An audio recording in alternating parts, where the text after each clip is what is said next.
most important thing we do is we walk out the door, right? In one sense. After we've been fed by Jesus in word and sacrament, we walk out the door and we're sent into the world. That's who we are as church. We're sent.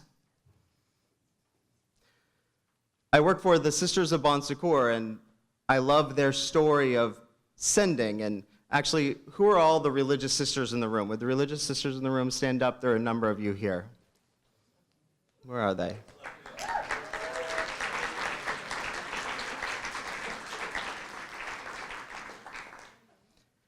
I didn't even have to ask you to clap for them. That was great. The Sisters of Bon Secours were founded by 12 young women.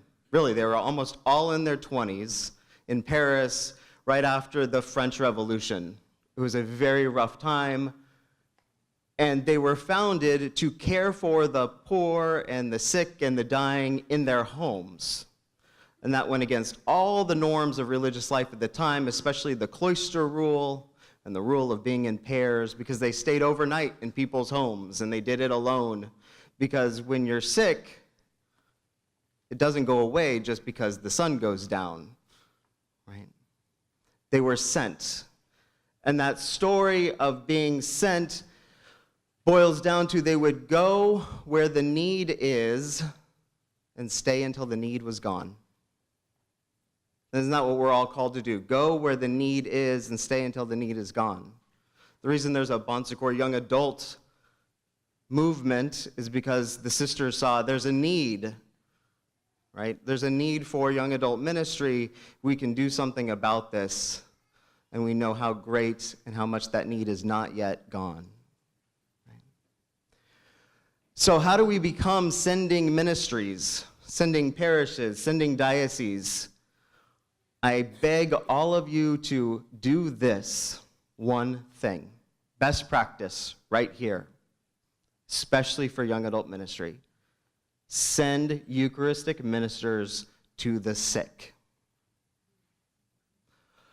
And make it a rite at the end of every Mass. It's so simple. It adds no time to any liturgy. While the vessels are being purified, you say, would the Eucharistic ministers to the sick come forward, receive your pyx, and go in the name of this community out. Young adults love this service. They're called to this service because it makes tangible and explicit the understanding that we are sending the body of Christ out into the world. So I ask, how many of you do this in your parishes? We all belong to parishes, whether we're diocesan or organizational. We all belong to a parish somewhere. How often does this happen at all of your Masses? If it doesn't, make it happen. It's so simple. Best practice.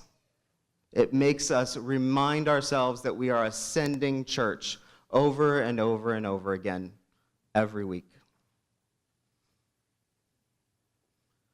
Do you have a parish? And it's easy. You just pick a volunteer. Have them coordinate this. It's not hard. But there's so many other ways that we send, right? We send and make sure that we have a rite of sending to the rite of election in the RCIA process. We have rituals of sending for parish mission. We have rituals of sending for parishioners going away. Rituals of sending for college students going away to school. Of high school students graduating. If we believe that we are a sending church, we ritualize it. We make it real. It's what we do best as Catholics. Right? Find your sending rituals. Make them happen. In whatever ministry you do, whether it's an organization or as a diocese or as a parish, find your sending rituals. So some reflection questions as well as we think through how are we a sending church. How is the missionary part of missionary disciples included in your catechesis and formation programs?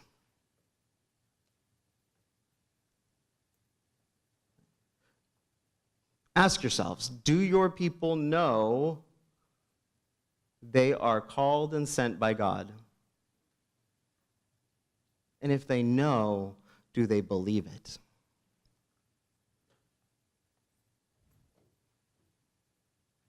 Where can you improve in this area in your ministry?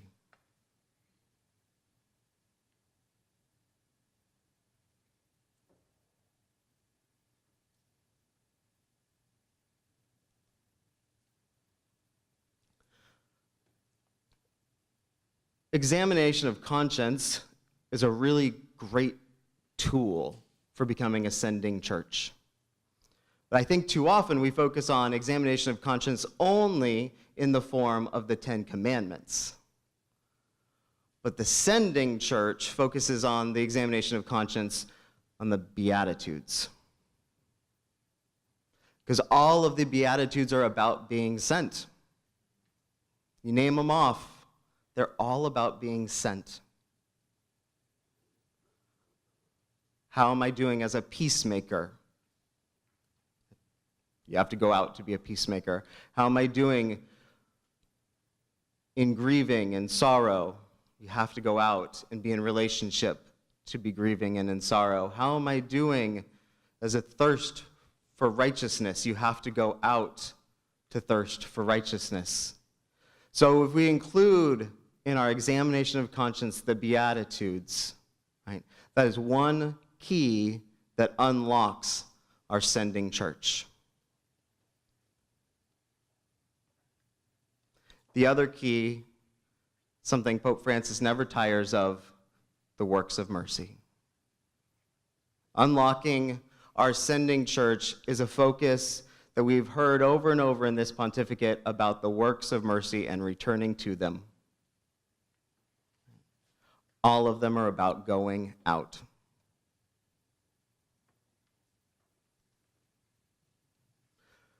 Some other questions. All of us send out weekly, monthly email blasts, or if you're in parish ministry, I'm sure you have a Sunday bulletin. Here's 3 questions for you.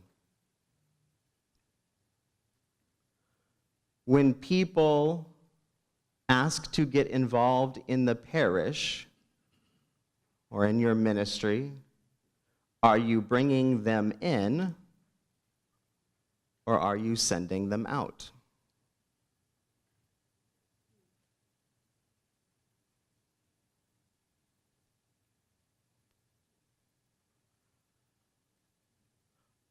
Are the bulletin and pulpit announcements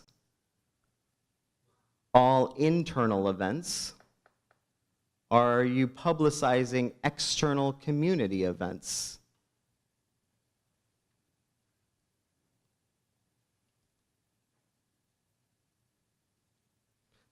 My eyes are failing me here. I can't quite read that one. It's a little too small. Father Raphael, what's it say? Other than asking for money, how many of your announcements are about collaborative efforts in the world, except in times of emergency? Turn to a partner. Answer one of those questions. 30 seconds. Go.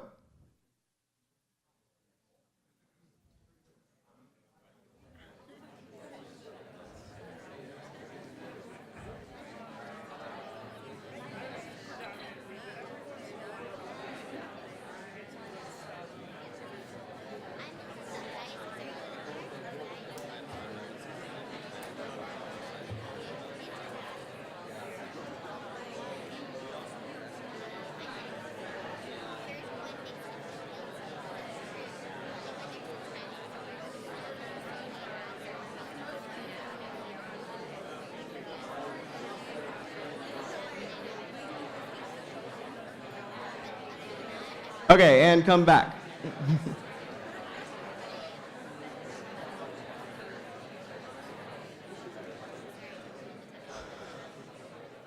Pope Francis calls us to see the church as a field hospital. There's no better image for our field of young adult ministry than seeing the church as a field hospital. But seeing the church as a field hospital means this: prioritize the most wounded.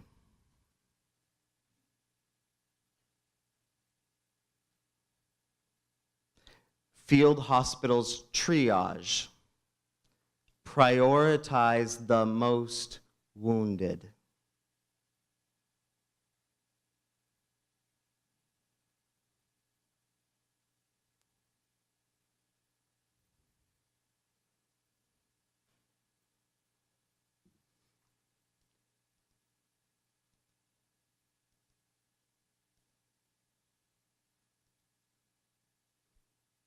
Father Raphael, your deep voice is doing really well.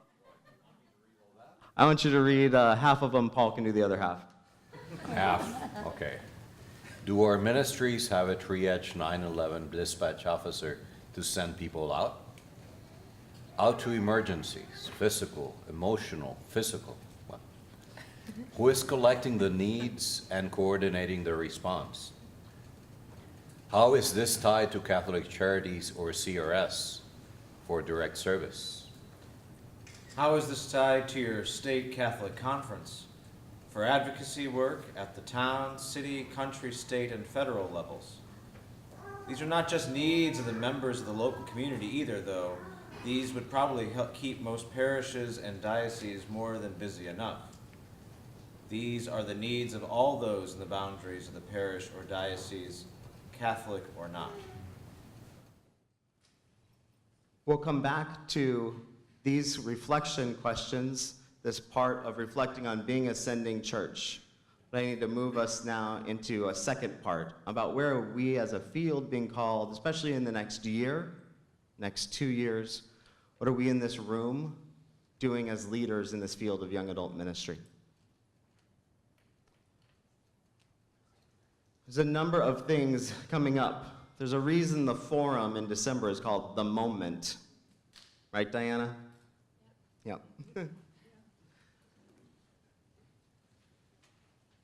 Calendar of events. Oh.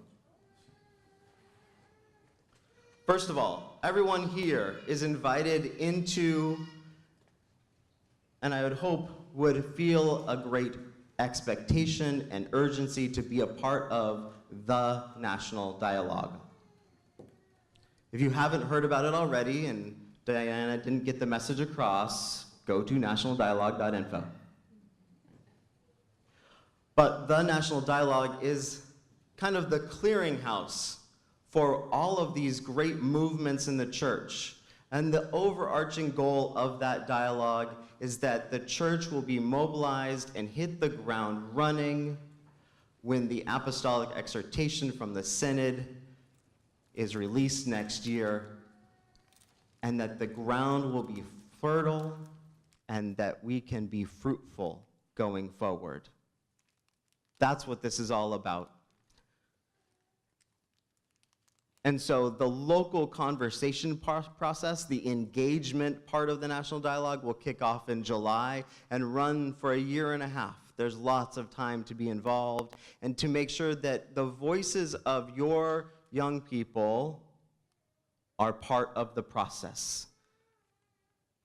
As ministers, we think it's something about us. It's not about us. It's about making sure that those who haven't had their voices heard yet get their voices heard. That's what this is about. You want to make sure that your people's voices are heard. So please be involved in the National Dialogue. You will be invited to participate, right, in some of the leadership gatherings of that, one of which is in September of this year, right after we have the World Youth Day cross and icon crisscross our continent and our country in preparation for Panama at the end of August. In September, we'll gather in Texas for the National Encuentro.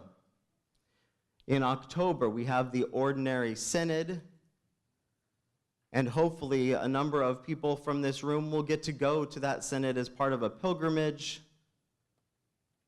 and to participate, right? And to bring the U.S. Church to pray with the bishops that are there and guiding what the future of our ministry looks like. In December, you're going to all join Diana in Tampa as part of NCCYM's pre-conference, the Forum on Ministry with Young Adults.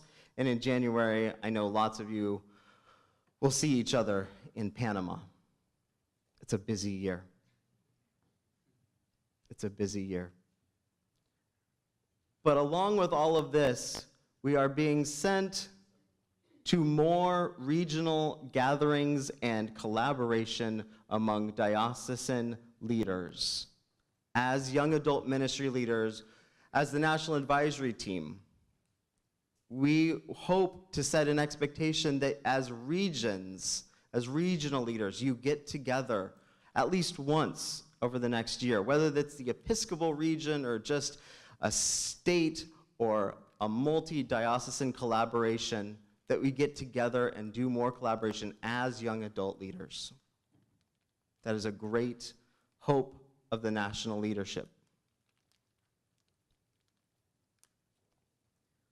We'll, of course, have continued national gatherings beyond what was on that list. As we look forward, we hope that in the late fall, early winter of 2019, we get another summit, right?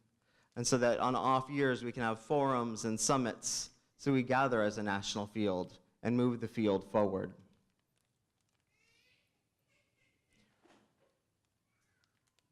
We don't like to talk about it very much, but in our official title as the National Advisory Team for Young Adult Ministry, the first word we leave off usually, but it's ad hoc. And we need to talk about that now as a room. The National Advisory Team is a temporary body constituted by the bishops for a short time as an in-between placeholder to make sure that we get to what's next. So in your booklets, you actually have the mandate from the bishops of what that for the National Advisory Team. Look that up. If you see, it's right there under all of our names and our picture. And there's 3 points to it.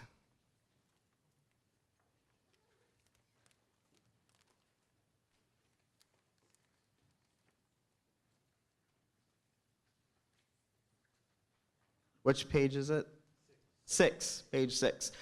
Darius, what's the first point? To provide ongoing input and feedback to the bishops. Sean, what's the second point? To provide pastoral support to parish and diocesan leaders in the field. Patrick, what's the third point? To develop a national coalition of young adult ministry leaders, independent of, but in collaboration with, the USCCB.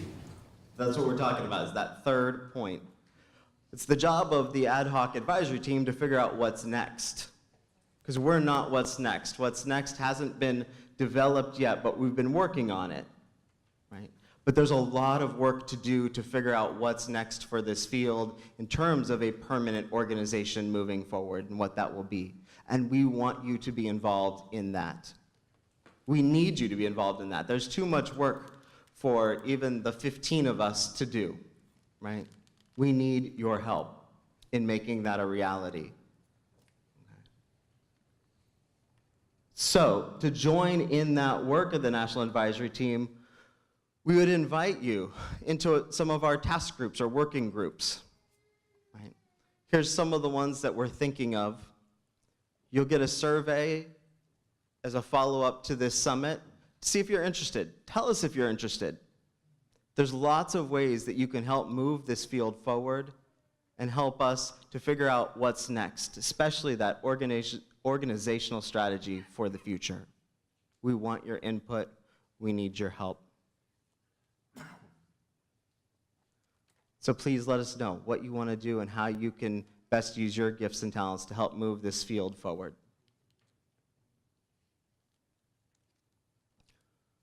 So in conclusion, coming back, we are all missionary disciples.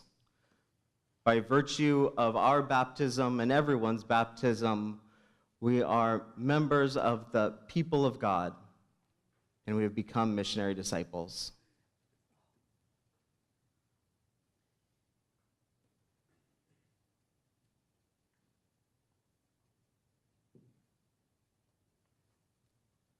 Brother Raphael?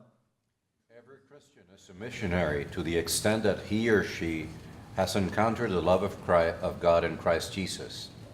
We no longer say that we're disciples and missionaries, but rather that we're always missionary disciples.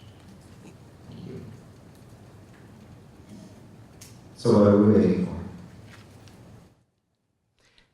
Discussion questions at your tables. Oh, sorry. They should have come up.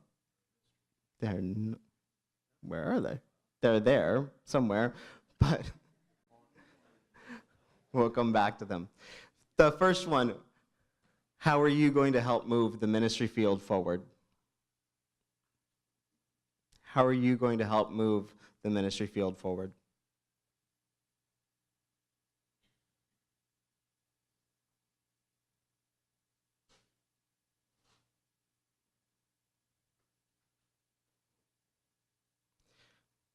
Second, what are you doing, or what will you do to help create a more sending church?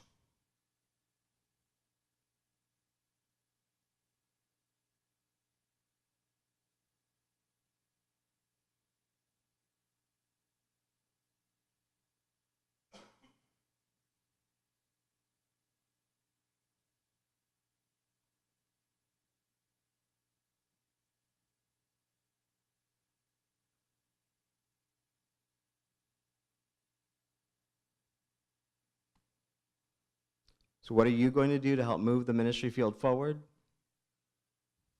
And what are you doing, or what are you going to do to help create a more sending church? Jonathan, how much time do we have for discussion? Okay, 20 minutes at your tables. Thank you very much.